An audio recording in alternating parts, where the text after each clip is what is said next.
So I guess we're going to cover some things that we're going to do in the seminar. Kind of give a broader picture best we can, and hopefully anyone that has any questions on any of the subjects that we're planning on covering, we can answer it in more detail than previously, or just from our cool posters that you guys do. So I guess you'll be starting off with the obedience aspect of it, and we want to make sure that everyone knows that it's from pet dogs to working dogs, and people that are in between. So even if you have a pet dog and you don't even know where to start, but you see some of the really fancy obedience, such in sports as IPO, or Becky does with her dog, and some of that really cool fancy stuff, and you just want an outlet for your dog or something to do to build your bond, this is a perfect opportunity. It's not just sport people. At the same time, we can work at sport people, obedience to whatever sport they're into, and pushing it to a higher level. So I'll put the ball in your court, and you can chat about the obedience stuff. Okay, sure, yeah, and I think it's really fair to mention that even during the workshop and seminar that we're doing, we can adjust to each level of where that person is. So if there's someone just starting out, we can bring everything in just to help them understand that it's like, oh, okay, this is where you start, this is how you get rolling, whether they're interested in the obedience aspect of things, or if they're interested in the protection side of things, like we can kind of get them rolling in the right direction. So yeah, I think it's really important that you hit on like the fact that people with pets can be joining this, especially with the obedience side of things. Like I have yellow labs and pointers that are doing some of the more of the freestyle obedience, and really it comes down to just being able to give your dog an outlet, have fun with them, get moving with them. But also, if you're into being more technical and you want to be very precise, this is a really good way to get that precision and learn how to do it through movement. And being able to get into like the luring aspect and being able to teach your dog how to do these things. So we start looking at motivation, how to get started with, like upping the motivation, because you need motivation and movement to get started with the dog. So what's your basics on motivation? Do you like to use a food to start? What kind of food? Or what other things do you find that you like to use for motivation for a dog? And how does that go through? And starting off with dogs that know nothing versus some dogs that know a lot, what do you like to use and how? So generally, I like to start off with food, because you can manipulate a lot of precise movements with food. Like it can come down to your wrist angles, it can come down to how you move your arms, everything. Like you can really break things down with food and movement, but there are some dogs that just simply aren't food motivated, so we have to adjust based on that. But if you do have food motivation, or you can create food motivation, it's better to create in a lower drive state how you want them to perform, and then you can up the reward scale. But as soon as you up the reward scale, then of course you are also looking into higher drives. And then do you have an out issue, or is the dog able to let go of that bite object, whether it's a ball on a string, a tug, a bite sleeve, a wedge, any of those things. So for me personally, I like to start my foundations with food, and honestly, whatever the dog is most motivated by. We don't always determine what the dog is motivated by. Of course. So I for me, myself personally, I like to use raw food, like I'll freeze food and into training balls, and then I use that in a session to train. I don't let them thaw out completely, and I use that. You can use gloves or whatever you want. So if people are coming to the seminar and they want to work with raw food, like we can totally accommodate that. But if they're only using kibble, we can accommodate that. So again, it's whatever the dog is motivated by. What other types of food do you like using in training, or you have clients use that maybe they don't use raw food and or kibble? What other things do you find that people use and are easy to use, and a lot of dogs seem to like? Just for suggestions for anyone that might be kind of starting off at the base level or looking for something that's more motivating they never thought of. Most of the time, people tend to drift towards like freeze-dried liver treats. That tends to be a typical motivator. There are some people who dehydrate their own liver treats at home, but that tends to be, like a top one. Generally, like single ingredient organ dehydrated tends to be a really high motivator for a lot of dogs.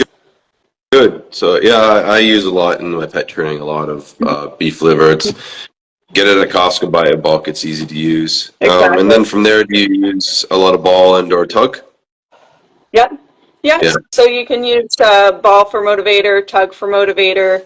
It again, that comes down to what the dog is comfortable with and what they're used to working, what the owners are used to working with as well. So, yeah, I typically use like the Star Mark ball on a rope, those big Durafoam balls. Yeah. I tend to use those.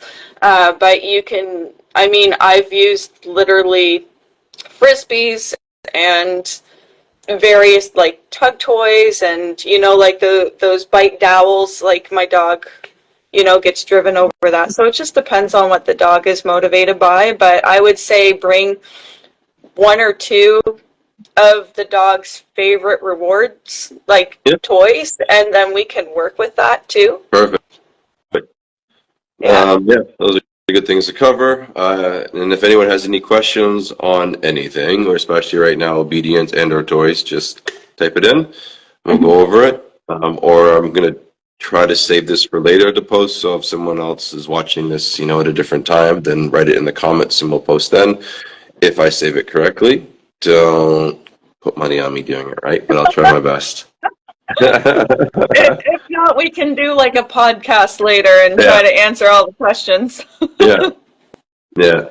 So you're going to be covering a lot of the bite sleeves and protection training and grips and everything too. Yeah. Did you want to dive into that a little bit on what you plan to cover during the event? Yeah, hopefully we're going to be seeing dogs of all levels. So some that are, very, we call say green inexperienced. We're just going to start working with what drives they have. We're going to be trying to promote probably some more prey drive working. If they have a bit of defense, maybe some of that, just depending on the dog. We want to work on fundamentally proper grips. So always full grips. Generally, we would be wanting deep pushing grips. Unless someone is in IPO or IGP, I should say, especially where they want to work on a pull grip, then we'll work on that, and that's fine. But no matter what the grip is, it must be full and it must be hard with good pressure, so that there's no, this is my bite sleeve, I guess. So no matter what, there's no gaps. We don't want to see any gaps in between there. I don't want to see any teeth. It just needs to be full. So those are big things we want to work on. Often I get dogs that I'm working on protection treating with, and a lot of them are having grip issues. So a lot of them are, half grips, or we're seeing the typewriter, so they bite, but then they're all over the place. Even if they go full, then they adjust, and that's something that we don't want. Often it's related to either some inappropriate training or some, maybe a bit of nerve issue. The dog's not comfortable, or the dog, is a pretty confident dog, but had training that has made it not as comfortable as it should be on the grip, and it's got bad habits. So, there's a long list of things, and I'm not one to put blame on anyone else. I'll just see what's in front of us, what's with the dog, and what we need to do to fix it to make it better. So my goal is always to make sure, number one, the dog has a full grip, and we'll just assume it's this pushing dog, because we're using your dog as a demo at this point, so we'll use your boy as a demo. So we want a nice pushing grip, so we want to make sure we achieve that. We want to make sure that even if I come up close to the dog, there's a little bit of spatial pressure. It's always full. We want to make sure it's always going to be pushing. So those are things we're going to work for just basics. And then from there, we'll go into either the dog is working for a particular sport, so we want to introduce stressors that are in that sport. So PSA, for instance, we want to work on different environmental stressors, so curtain cans or rock jugs or the clatter stick, stuff like that. Or even if it's IGP, just teaching a dog to be on a sleeve, but into a close proximity to the person in a drive. Where we have the stick in IGP, they remove the stick, unfortunately. That's another topic on its own, but we can no longer test the dog's nerve the right way, so we just threaten it with a stick. So we do our best to threaten it, and so again, making sure the dog is comfortable with the stick happening, because sometimes I bring the stick down and the dog changes its body mechanics, it tries to get away, the grips may change, and these are all things that'll be scored on. So we want to make sure that each dog, no matter what we do, is going to show proper grips and proper confidence in that. And again, this is a perfect time for dogs that are at a good level. We can push farther and see what their roof is, or they have a lot of issues and we need to fix them. And, it's a good opportunity that we can work on fixing those issues, as well as, maybe they're not local. We can give them information, what we've found to be the best solution to fix these issues for whoever is decoying them at their hometown, to hopefully build upon what we've done to get those grips and whatever issues they're experiencing to be, no longer there. Yeah. Yeah, I think it's really important to add in too is that you're not pushing so crazy hard that it's detrimental to the dog's growth. You're actually just trying to see exactly where you can bring that dog, and then once you see that pinnacle, you let it win. And I think that's one of the big things to add into that too, is that you're building a dog just to see where he is, and then you're just okay, this is where you're going to be. All right, let's work here. And then you're going to work and manipulate the dog throughout that area, depending on the goals of that dog and what the dog is showing you. Yeah. Often and first time I work a dog, I'm going to, it's a really feeling out period, right? So I'm going to work that dog, and I'm going to read its body language and how it is, and try to find out where it's the maximum, where it's not a breaking point, but push it to I can see, all right, he's uncomfortable here, or she's uncomfortable here. So that's as far as I can go. And then I'm going to build to that and then beyond. So the goal is always to see where that is. But there's sometimes some decoys like to always keep the dog in the comfort zone, which sometimes is great for videos because your dog always looks awesome. But if a little bit of pressure is applied from someone else, the dog goes to shit. So, we need to make sure we teach that dog how to overcome those stressors and push it appropriate. And that's something I try my best to always push that dog in the appropriate steps. So no matter what, it can overcome them. But you need to make sure the dog can get to that comfort zone, be comfortable with being uncomfortable, and then stronger. Yeah, I think that's super important. And even so, would you say that for this workshop as well, for people that want to dabble, are they in a position where they can test their dog at this workshop with you? Yeah, absolutely. I'm pretty easy. So it's doing what they want to do. If they want to push this dog to its limits, we will push it to its limits. I will find that limit at some point. Every dog has one, and I can find it. But again, just a dog starting off, it's not a problem. We will push that dog just into biting, having some fun, a good outlet for the owner. I have dogs that come in and they're never going to do anything, but the owners are having a good time. The dogs go home tired. It's a fun experience. It's better than sitting in the house doing nothing, right? So, but yeah, if someone wants their dog to be pushed to that limit and see where it is, that's fun. I like doing that. Often I'll work some dogs that are perfect outing dogs. They always release, and then sometimes I put some pressure on them, and then they don't out. And I'm like, all right, we got him to that max, so now he's a little bit mad, doesn't want to out. So it's a fun thing I've seen numerous times, and I'm like, oh, that's good. He doesn't out now. We can fix that, but it's good to see that if you're in a competition, especially because you're going to have different decoys and give different emotions to that dog, that your dog is going to be pushed, hopefully, to that where he's uncomfortable and we might have an outing issue and whatnot. I think that's really important to even address in that self, is that, people are going to come across different decoys. They might be working with different decoys in their own hometown as well.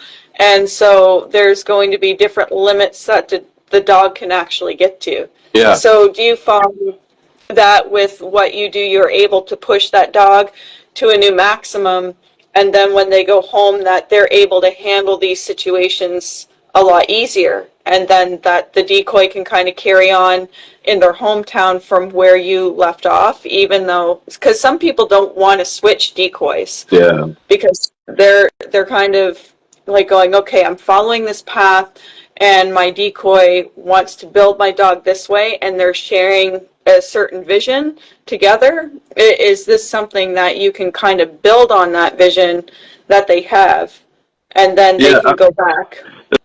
It's a good question. I hit the thingy. That's a good question. Sarah's going to kill me. I touched her setup. There you go. It's a really good question.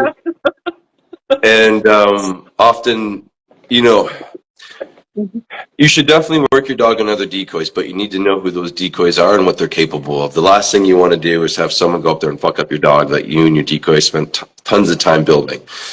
I've never broken a dog, not that I know of, especially being an IPO growing up, not growing up, but going through it, I went to a lot of different clubs.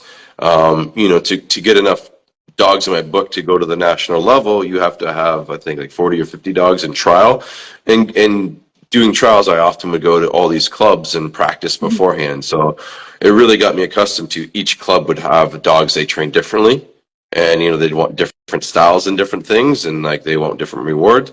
So, I was able to go into every club and ability to adjust to whatever they want, even if I'm like, I think that's silly. I wouldn't do it that way, but it's your club, your dog. I'll do it for you. No problem. So I'm able to make adjustments like that. And again, still decoying at the regional to national level.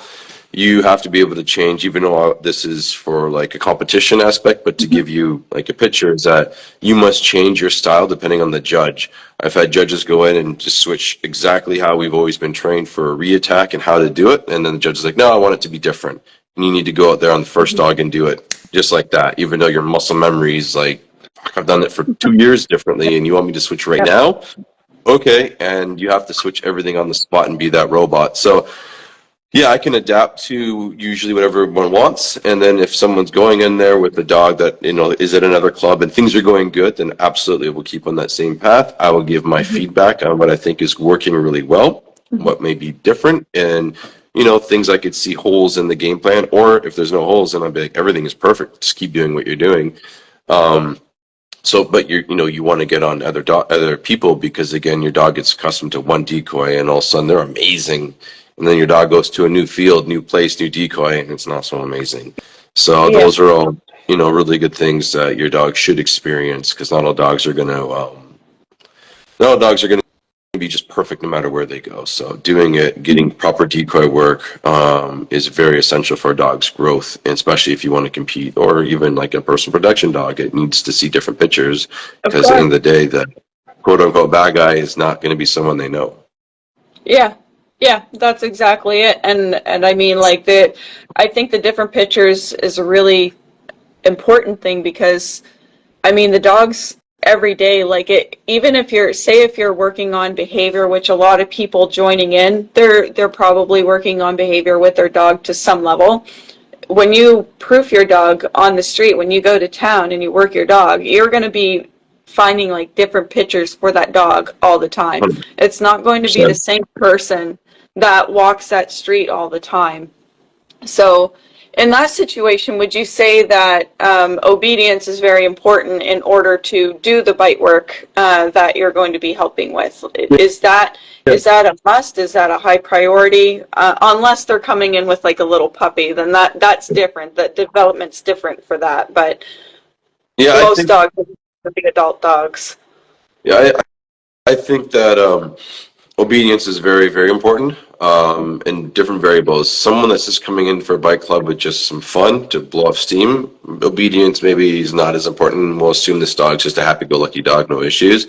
But if you want to get more serious on it over time, then yeah, obedience would be really important, because if we are teaching these dogs how to do this work, we want to make sure that they're in absolute perfect control, higher level of control than the average dog.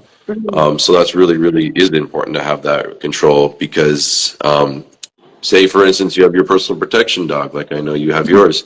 We want to make sure that if someone comes in the house that they just didn't know that we have perfect control and I can say down, they down no matter what, versus someone coming in, we don't know, they're still alert, which we want, but they can make the choice to go and we're like, yeah, go get them. So having that control is important because you want to make sure you can recall your dog, you can put them in a down instantly. Having full control is what you want. So I'm going to see if the dog, sorry, go ahead. I'm just reading this. Okay, so it sounds like there's a balance between the dog using his instincts, but then there's also a balance of having that impulse control at the same time. So if the dog does read the situation wrong and you don't want the dog going in, you can give an instant down to say, hey, I don't want you doing that. And then it cuts it off. And then they go actually into the down. Does that make sense? Yeah. Yeah. You want to make sure you can have like a proper down for obedience, so that way we can avoid those situations. If there's a situation that's arising, we don't want them to react. Yep. Or a proper recall, no matter what. So you have that control, absolutely. To answer, how can I see if the decoy is building up my dog or crack it? I don't know what that means. For specifics, I have to look in the decoy, or what are this? So basically, a decoy that you want to look for is someone that's experienced, because in anything you want someone that knows what they're doing. You know, if you want a mechanic, you don't go to someone that just went to school for a okay. You don't want someone that's just gone to school for mechanics and just got out to work on your new expensive car. You want to probably go to someone that's done it for, like, you know, a few years and is very qualified, knows what they're doing, gets experience. They're probably going to do the best job, I would assume, especially in dogs. You want someone that's worked a lot of dogs. Pedal dogs that they've worked have gotten better. You don't necessarily need someone that's had trial experience, because some trial decoys are terrible at building up dogs in this aspect, but they're good on the field. Mm-hmm. But it's definitely good to have, because again, you'll have usually a good idea of what they are for safety wise.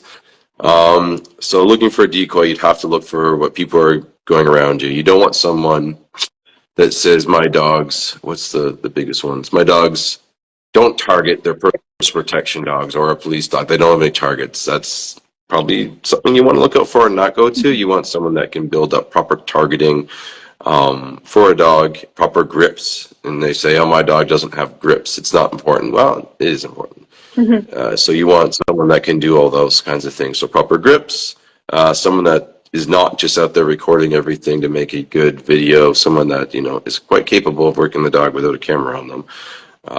Those would be things off the top of my head. I'm sure there's a longer list than that if I had time to think.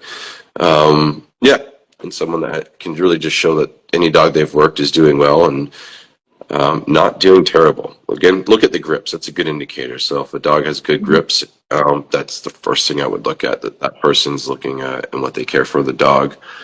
I think it would be fair to say that they should go and shadow that club or that decoy for a little bit before actually putting their dog into a situation, because, you know, for me personally, like I have went to a situation when Biker was really young, and I just, something didn't set right in it, so then I completely kind of steered away from it. And that was only on pure intuition, because like I didn't know the mechanics at that time of what I was looking for exactly, and you know, I didn't know the grip development that they were into or what they were doing or how they were you know, employing all of their technique with the dog.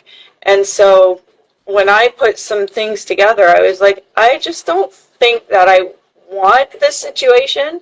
And so that's what actually drove me to learn so much more about grip development and bite styles, as opposed to, you know, a dog that I bought already trained and knows how to do everything. I don't think I would have had that passion for it anymore, because I wouldn't have known what I was looking at, other than, yeah, I paid this much money for a dog and, you know, it can do A, B, and C. But because you know, a lot of enthusiasts and a lot of sport people are into the process of training with their animals, I think it's so important to see that with that, they can be part of the training process, and they can start talking to the decoys, and they can start talking to all the team members involved in helping build their dog. And I think for me personally, that was a change for me. That was literally a turning point for me.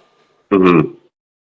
Yeah, I think too, to add on to the question there about making sure they don't ruin it, another thing that popped in my head would be someone that's using a lot of defense on the dog to start.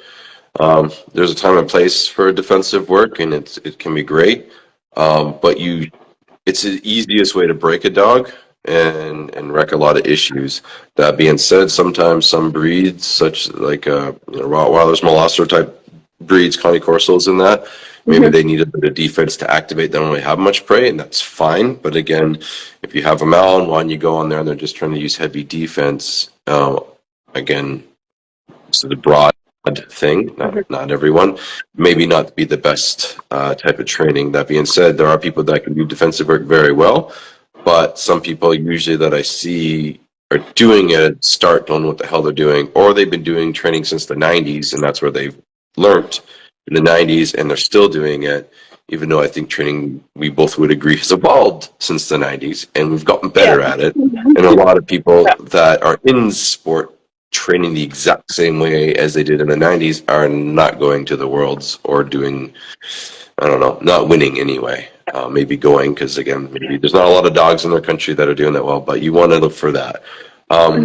That being said, IPO, you will probably see more defensive work because they want to go and pitch quality or sound of the bark, but there should be definitely proper grips, proper everything else above all. So I definitely wouldn't want my dog to be started off in that for the average decoy to do. And again, there's a lot more ways that if someone's working in heavy defense all the time, you're more likely to break a dog and have bad experiences with your dog versus maybe more prey type work.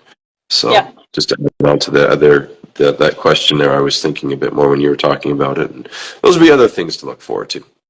Again, Definitely. just to clarify, I'm generalizing it because Sure. some people, We can't tell until that dog is there in front of us what's going on.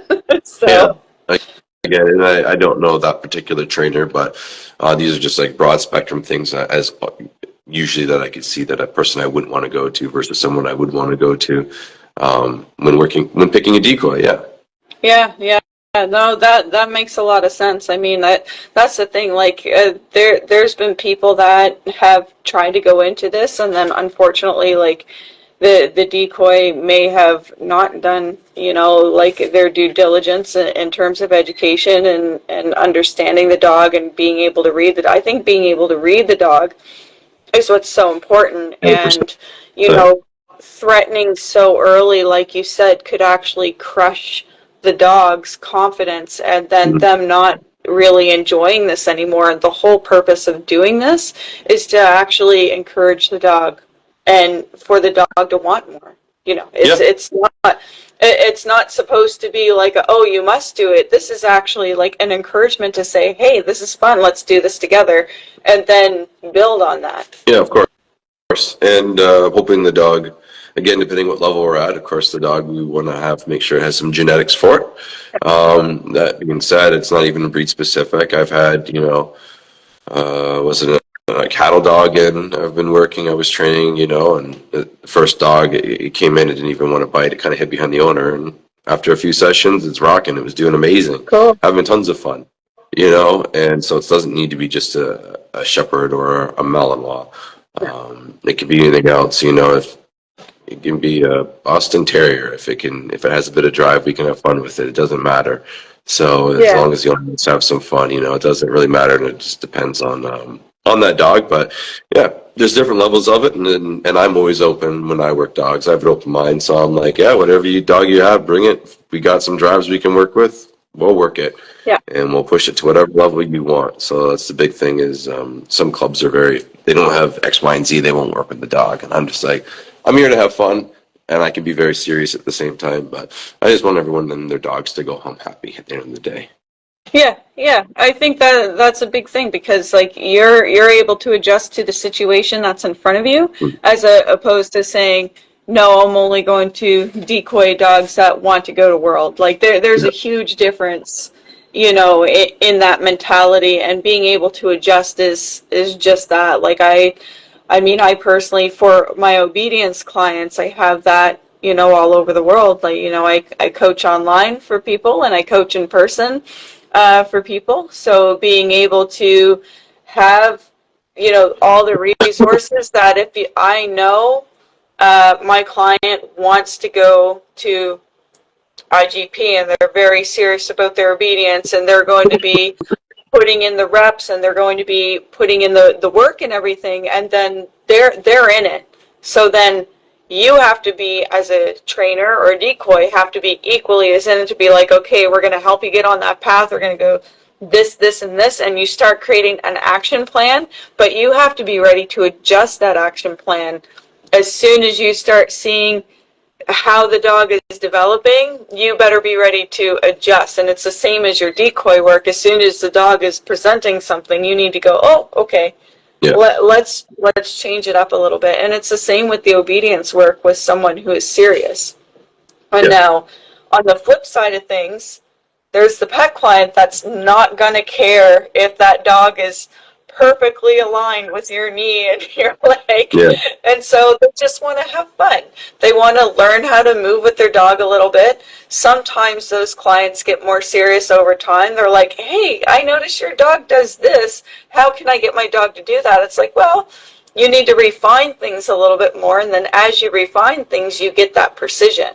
And then so as you're building the precision, you get to build a really awesome relationship, because like with the decoy work, you're sending the dog away from you to work with someone else.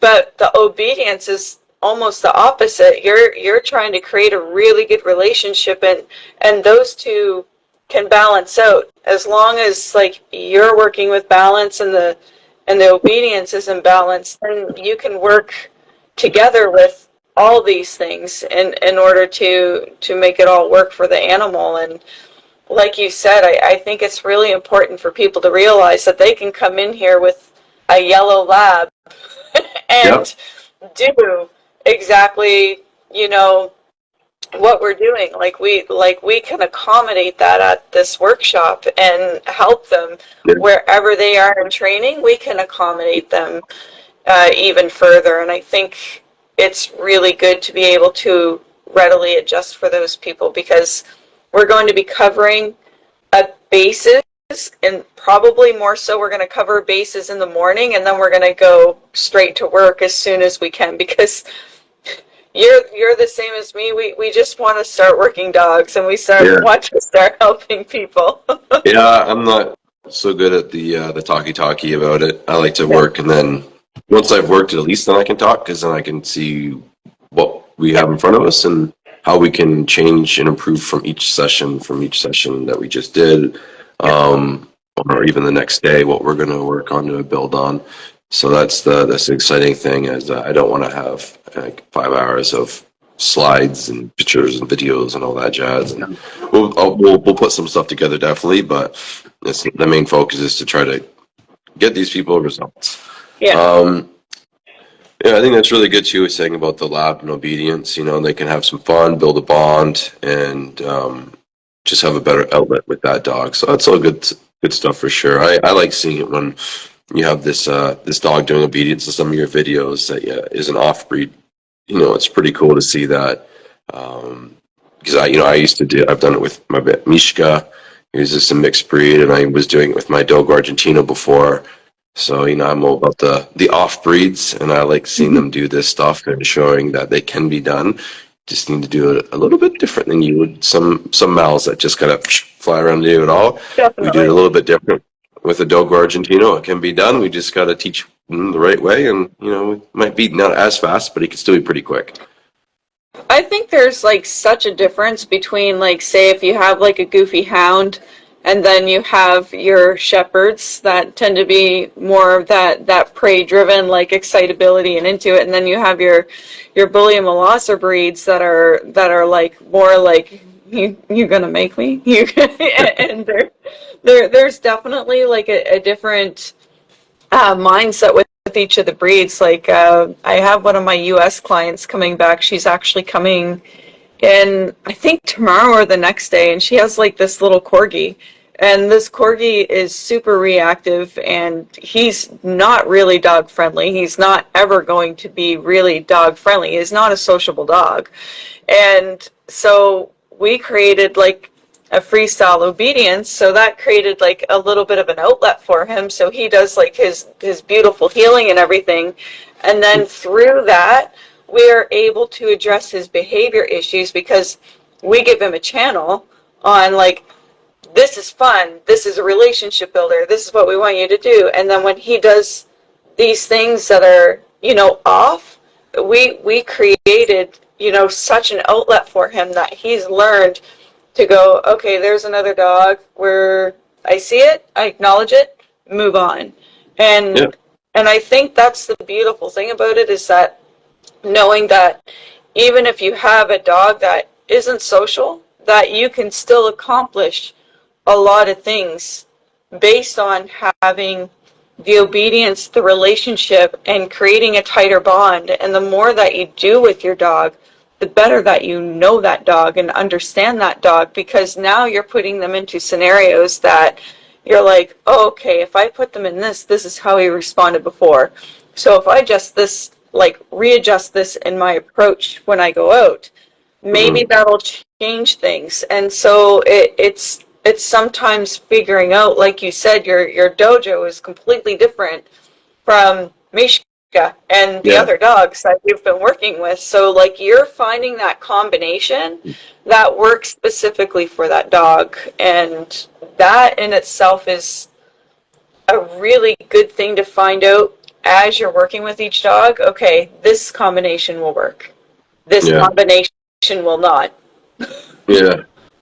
Yeah. And the best way to communicate with that dog for sure. And you know, some dogs, you know, if I have to say you did something incorrect, you know, like Mishka, if I were to say a verbal no, like, hey, no, that was wrong, you know, her world's over. She's so sensitive. But if I just give her a My little leash previous correction, dog. yeah. So when I give her a little leash correction, and she's like, oh, okay, I did it incorrect.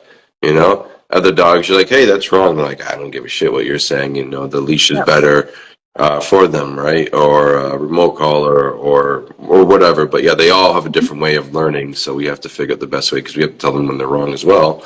Not always withholding the reward is the right way once they know something. So yeah, it comes down to what's best for that dog. I mean, I think we covered quite a bit there. Unless you have anything else, if there's any questions, hopefully if they can pop up right now. If not, leave them in the comments and we will answer them as soon as we can. And hopefully that covers just the basics of what we hope to go over in June. Forget the date. What is the date? It's the 15th, 16th? 15th and 16th. Yes. Yep. Those dates. So hopefully we covered everything for that. And again, if you have any questions on anything else, shoot us a message or in the comments. We'll answer them. And hopefully we see everyone there. I know we've had quite a few signups already, so we have a few working spots left. They are limited, so hopefully those will fill right up, and then we have no more. But so sooner than later for that, and we always have audit spots as well. Yeah, the audit spots are, you know, they're still open as well, but I think it's going to be a fantastic workshop because we already have some pretty cool dogs enrolled in our Yeah. For the working spots. So I think it's going to be really, really good. And plus we have demo dogs, we have your dogs, and Yeah. Biker I still plan on bringing up and everything too. So he's going to be with me. I think I'm going to drive, so it's going to be a good at least 17 hours of driving to come up. It'll be good. I'm looking forward to working him. You know, I really am. We've talked about him for years. So I am really looking forward to doing some legwork with him and maybe working on his some jumping abilities and getting a full suit on. For sure. Yeah, and we can put the full suit on and we can see how strong of a man he is. Yeah. Yeah, I'm always up for that. You know, like that type of stuff really excites me because I like the technical and mechanical part of it. So it's just like as soon as as soon as you explain things, you do have a really good way of like basically transferring the information, and that's something that I found over the years by talking to you and you know, even working online together different times too, is just that you're just like, oh, this and this, and it's like, okay, perfect, I know what I need to work on, I know what I need to focus on. And I think that is so important because, you know, you give the feedback exactly the way that you see it. There's no fluff about it. It's just like, oh, this is what I see, and then you can dissect it and go in. And I think that is so important. It's all troubleshooting, and then once you get the dog perfect on that, then something else will arise. You're like, I gotta troubleshoot that. That's why the same dog doesn't win worlds 5 times in a row, because there's always something that comes up that unexpected, because dogs are dogs. They're never perfect. Exactly. No matter how hard we work on making them perfect. But that's the fun. That's what for me is always when I'm working my dog, I'm always troubleshooting something. I'm like, this is really good, but this is a little bit off, or this could have been better. And I always enjoy that. You know, for me, it's what excites me. What gets me throttled about the dogs and the working dogs, and then when I have a strong genetic dog, and all right, now we've got a problem with this. How do we fix that? And it really just, for me, it always gets my brain working in a way that I really enjoy. Hence why this is what I do for a living, because it's troubleshooting is fun, sometimes frustrating, sometimes tracking is a bitch, but I do love it when it goes well. So I enjoy all that stuff. Yeah. Exactly. Yeah, no, I think it's fantastic. Vicky, thank you for joining us, Vicky. Like I said, it's probably close to like 2 a.m. your time now. So thank you for joining us. Thank you. And hi, Brian. I see the wave there. Hi, Brian. So, all right. yeah.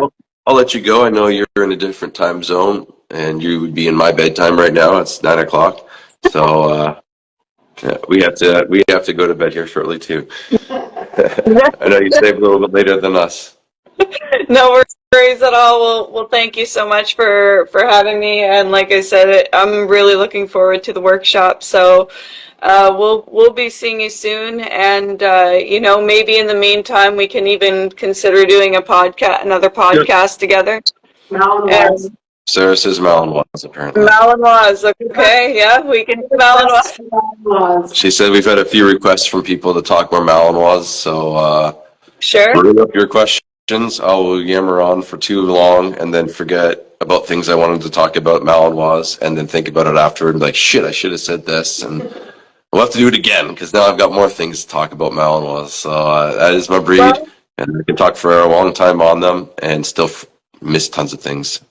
Well, what I can do, I can set up, like in my stories, we can set up a questionnaire of like, what questions would you like to ask about Malinois? And then we can, you know, start to, you know, bring them together, and then we can even answer some of the questions that people have, you know, through Instagram here. So we could do that too. That works. All right, well, take care. Thanks for talking. Yep. I'm going to try to turn this off and save it. I have no promises that I'll do it right, but I'm going to try my best. Sounds good. All right. Take care.